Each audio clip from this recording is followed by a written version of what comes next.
Baik, Assalamualaikum warahmatullahi wabarakatuh. Perkenalkan, nama saya Riza Munawar Lutfi. Saya mahasiswa S1 Teknik Mesin Universitas Mercu Buana. Saya akan mencoba untuk memaparkan hasil tugas paper saya mengenai hidrogen damage. Jadi ini merupakan salah satu jenis korosi. Setidaknya ada 3 poin yang akan saya sampaikan pada kesempatan kali ini. Yang pertama adalah definisi dan mekanisme terjadinya hidrogen damage. Jadi apa sih yang dimaksud dengan hidrogen damage, kemudian mekanisme terjadinya seperti apa. Berikutnya adalah tipe-tipe dari atau jenis-jenis dari hidrogen damage. Jadi tidak seperti jenis korosi lainnya, misalkan uniform corrosion, dia memiliki definisi satu dan tidak ada jenis yang lain gitu. Nah, sedangkan untuk hidrogen damage dia memiliki beberapa jenis-jenis yang memang dari segi mekanismenya agak sedikit berbeda, namun dari pengertian secara umumnya itu sama gitu. Yang terakhir adalah langkah-langkah pencegahan untuk hidrogen damage. Jadi apa langkah-langkah yang harus kita lakukan untuk mencegah terjadinya hidrogen damage. Oke, langsung pada pembahasan berikutnya. Yang pertama mengenai pengertian. Jadi hidrogen damage adalah istilah umum yang mengacu pada kerusakan mekanis suatu logam yang disebabkan oleh adanya interaksi antara logam dengan hidrogen. Nah, sebelum saya jelaskan lebih jauh, jadi yang dimaksud hidrogen di sini adalah atomnya, atom hidrogennya, bukan molekul. Jadi sifat dari atom hidrogen itu dia mudah bereaksi dengan segala jenis logam. Sedangkan berkebalikan dengan molekul. Kalau molekul hidrogen dia tidak bisa berdifusi dengan logam. Nah, ini ada ilustrasi gambar bagaimana hidrogen ini masuk ke dalam sebuah logam. Jadi atom-atom hidrogen di lingkungan sekitaran permukaan logam ini masuk berdifusi ke dalam logam, dia masuk ke rongga-rongga kosong yang ada di logam, kemudian bereaksi sehingga menyebabkan logam tersebut mengalami kerusakan, mengalami penurunan kualitas. Nah, apa saja sih kerusakannya, apa saja sih penurunan kualitasnya, nanti akan saya jelaskan. Kemudian mekanisme dari hidrogen damage. Jadi hidrogen damage ini tidak akan terjadi ketika tidak terpenuhinya 3 parameter ini. Setidaknya ada 3 parameter penting untuk menghasilkan hidrogen damage. Yang pertama itu dari material. Jadi jenis material ini sangat mempengaruhi. Ada beberapa material yang memang memiliki sifat dia ini rentan untuk terjadinya hidrogen damage. Contohnya adalah baja karbon tinggi dan baja paduan rendah. Jadi persentase paduannya itu sangat rendah.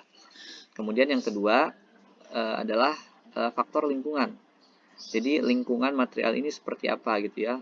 Apakah di lingkungannya itu jumlah hidrogennya banyak atau tidak. Atau misalkan sumber-sumber hidrogen pada saat prosesnya, proses fabrikasi misalkan bagaimana gitu kan.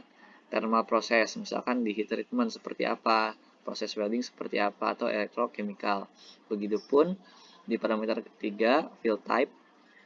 Jadi sama operating conditionnya seperti apa gitu ya. Nah, lanjut ke pembahasan berikutnya. Jadi ada 4 tipe, ada 4 jenis dari hidrogen damage.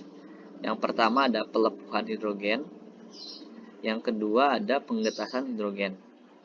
Nah, untuk 2 jenis hidrogen damage ini terjadi pada suhu lingkungan atau suhu normal. Jadi saya beri tanda garis biru. Kemudian untuk 2 jenis berikutnya saya beri tanda garis merah, artinya ini terjadi pada suhu tinggi, minimal itu 700 derajat Celcius.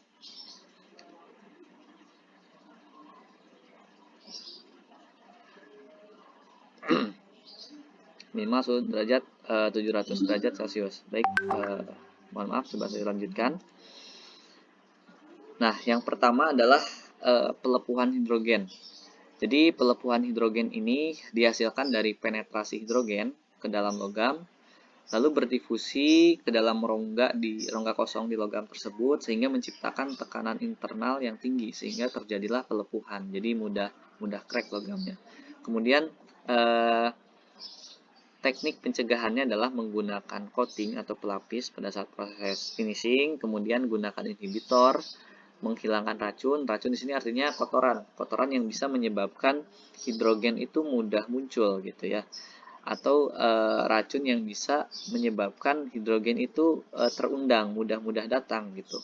Yang terakhir adalah menggunakan bahan paduan. Jadi bahan paduannya pun di sini ada klasifikasinya. Paduannya ini harus memiliki tingkat difusi yang rendah terhadap hidrogen, contohnya nikel. Next, penggetasan hidrogen. Jadi kalau dari segi definisi ini sangat mirip.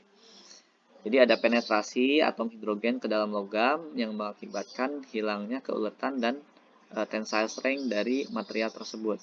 Nah, umumnya untuk logam yang memiliki tensile strength di bawah 100 MPa atau tingkat kekerasan di bawah 30 HRC ini tidak mudah terjadi penggetasan. Sedangkan untuk material yang memiliki tensile strength dan tingkat kekerasan di atas yang barusan saya sebutkan, ini sangat mudah sekali terjadi penggetasan. Kemudian langkah-langkah apa untuk mencegah terjadinya penggetasan hidrogen? Yang pertama, pada proses electroplating. Jadi kita bisa meminimalkan efek hidrogen itu muncul. Ada parameter kita setting tegangannya, rapat arus, dan juga komposisi rendaman. Nah, ketiga parameter ini kita setting sehingga bisa meminimalkan efek hidrogen itu hadir, efek hidrogen itu terundang. Nah, yang kedua adalah meminimalkan tegangan sisa. Yang ketiga, gunakan bahan paduan yang kurang rentan atau kurang bereaksi dengan hidrogen. Yang terakhir, pertahankan kondisi bersih ketika proses pengelasan. Jadi, kalau penggetasan hidrogen ini umumnya terjadi pada proses-proses pemesinan atau fabrikasi seperti itu. Ini mekanisme dari hidrogen blistering dan embrittlement. Jadi, kalau dari segi definisi, ini sangat mirip. Kita akan sulit membedakan bagaimana sih mekanismenya, perbedaannya seperti apa. Nah, akan coba sedikit saya jelaskan mengenai perbedaan mekanismenya. Jadi sangat berbeda ya. Yang pertama untuk pelepuhan hidrogen. Untuk pelepuhan hidrogen. Jadi umumnya terjadi ketika ada suatu logam yang memiliki rongga-rongga kosong di logam tersebut, kemudian ada atom-atom hidrogen di sekitar lingkungan permukaan logam tersebut masuk ke logam tersebut, masuk ke dalam rongga, berdifusi, dan membentuk molekul hidrogen. Nah, seperti yang telah saya sebutkan di slide pertama bahwa molekul hidrogen ini tidak bisa berdifusi dengan logam. Efeknya apa? Efeknya ketika atom-atom ini terus masuk ke dalam rongga di dalam logam, maka konsentrasi dari hidrogennya ini menjadi meningkat. Nah, menyebabkan internal pressure atau tekanan internalnya itu semakin meningkat dan menyebabkan logam tersebut melepuh gitu. Kemudian yang kedua, penggetasan hidrogen ini terjadi misalkan pada saat welding gitu ya.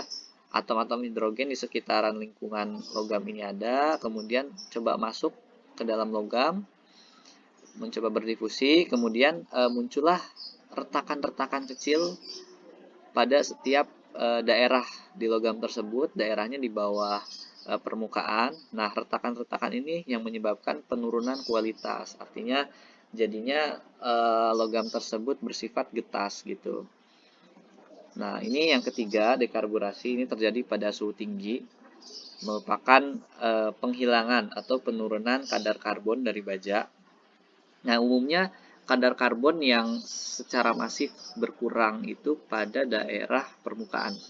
Pada daerah permukaan baja ini sering terjadi pengurangan gitu ya. Kemudian dekarburasi ini biasanya terjadi ketika baja melalui proses pemanasan di lingkungannya, di mana di situ ada oksigen mengakibatkan hilangnya karbon dan oksidasi.